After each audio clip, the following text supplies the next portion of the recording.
8 या 9। मतलब जनरली क्या होता है कि हम बात करते हैं कि कितने प्लैनेट से कितने ग्रह, तो सबसे पहला आंसर आता है 8, और वहीं पर कोई एक बच्चा या फिर कोई भी पब्लिक में से दूसरा जवाब देगा नहीं 9। पर प्लूटो अभी प्लैनेट है या नहीं, आज की बात वो नहीं है। खैर उसको हम बोलते हैं ड्वार्फ प्लैनेट। लेकिन एक ऐसा मिशन जो प्लूटो तक जाता है। प्लूटो कहां पर है?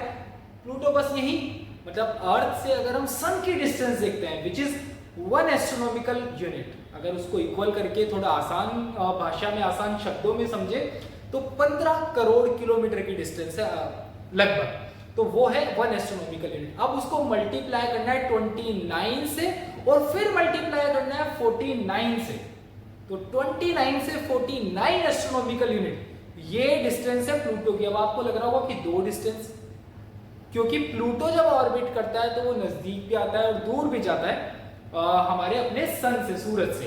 अब ऐसा है कि आज की जो हमारी न्यूज है बहुत इंटरेस्टिंग है। एक ऐसी स्टडी जो यहां से, मतलब हमारी अपनी अर्थ से नहीं पॉसिबल, अर्थ से ऊपर जाकर के टेलीस्कोप अगर लगा दे तो भी पॉसिबल नहीं है, वो प्लूटो के कारण पॉसिबल हुई और वो स्टडी हो रही है। तो बेसिकली हुआ क्या कि 2006 की बात है, कुछ ही सालों पहले की बात है। 2006 में क्या हुआ कि हमारा बड़ा इंटरेस्ट था कि यार हम लोग प्लूटो को स्टडी करें, तो प्लूटो पे एक मिशन भेजा, beyond the horizon, new horizon was the name of mission. और मिशन को जैसे ही लॉन्च किया, एक अलग ही लहर चल रही थी कि प्लूटो अभी प्लैनेट नहीं है, और उसके बाद में फाइनली मिशन जाता है हमारे प्लूटो पे। कितना पास जाता है, एकदम नजदीक।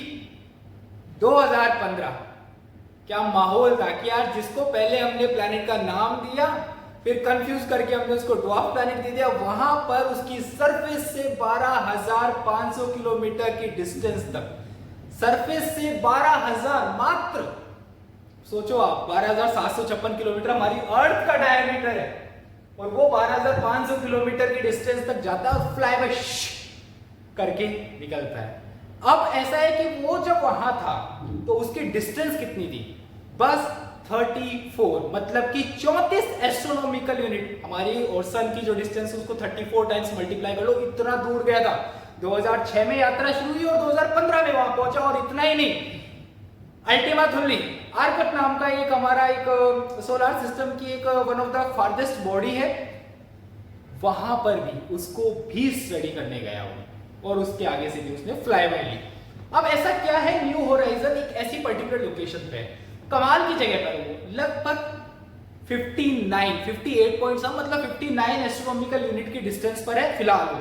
अभी आज की जो हम बात कर रहे हैं इतने डिस्टेंस पे हो, और ये जो जगह पर है वो एकदम परफेक्ट जगह पर है साइंटिस्ट के हिसाब से, क्योंकि वहां से वो स्टडी कर सकता है, वो डेटा, वो वाला डेटा हमें मिल सकता है जो अगर हम अर्थ से स्टडी करें, या हम अर्थ से ऊपर लो अर्थ ऑर्बिट में 550 किलोमीटर ऊपर जाकर के स्टडी करें, तो भी हमारे हाथ वो डेटा नहीं लगेगा। वो डेटा जो हमारे यूनिवर्स की एक वो कहानी बताएगा जो शायद हम नहीं जानते, या फिर कम जानते हैं, या फिर हमारे सॉफ्टवेयर जानते हैं तो वो भी कंफ्यूज हो जाते हैं। कहानी क्या है? कहानी बड़ी इंटरेस्टिंग है कि कहीं पे मान लो एक स्टार है, वो स्टार एक रेडिएशन उसमें से एमिट हो रही है, गर्म स्टार है, मतलब कि हॉट स्टार है, बड़ा यंग है, जवान सा स्टार है, उसमें से अगर रेडिएशन निकल रही है और वो आप तक पहुंचे ही नहीं, तो अगर आपने स्टार के इवोल्यूशन की थ्योरी बना ली, लेकिन आपको वो जो पर्टिकुलर गैप है वहां पे कुछ गड़बड़ मिल गई, तो फिर पूरा इवोल्यूशन हिल के रह जाएगा। वहां से जो एक रेडिएशन निकलती है उसको बोलते हैं cosmic UV background, ultraviolet background. ये हम तक नहीं पहुंच पाता है। कारण क्या है ये मैं आपको बताऊंगा, लेकिन उसके साथ एक चीज और सुन लो। एक होता है इंटरस्टेलर गैलेक्टिक मीडियम, मतलब कि दो गैलेक्सीज के आसपास का मीडियम, या फिर इंटरस्टेलर गैलेक्टिक मीडियम की दो स्टार सिस्टम है उसके बीच का जो मीडियम होता है, यहां पर भी आयनाइज्ड अल्ट्रावायलेट होती है, वो भी हम तक नहीं पहुंच पाती। कमाल की बात यही नहीं है, थोड़ा बियॉन्ड चलते हैं कि यूनिवर्स में बहुत कुछ है, डार्क मैटर है, गैलेक्सीज है बहुत सारी। अगर वहां से एक पर्टिकुलर सेक्शन जो कि हम देख सकते हैं, अगर वो ऐसा कुछ रेडिएशन वहां से निकलता है और वो हम तक नहीं पहुंच पाता, तो बहुत अन्याय की बात है हमारे लिए कि हम उसको स्टडी नहीं कर पा रहे। लेकिन न्यू होराइजन्स, उसके साइंटिस्ट टीम रेडी है अपने डेटा के साथ में। क्यों? क्योंकि वो तमाम चीजें न्यू होराइजन्स स्टडी कर सकता है। अब आपका एक सवाल होगा कि पारस वो हमारे तक क्यों नहीं पहुंच पा रहा, हमारे पास इतनी टेक्नोलॉजी है, हम यहां से क्यों नहीं कर सकते? लेकिन बात तो ठीक है मेरे भाई, लेकिन प्रॉब्लम क्या है?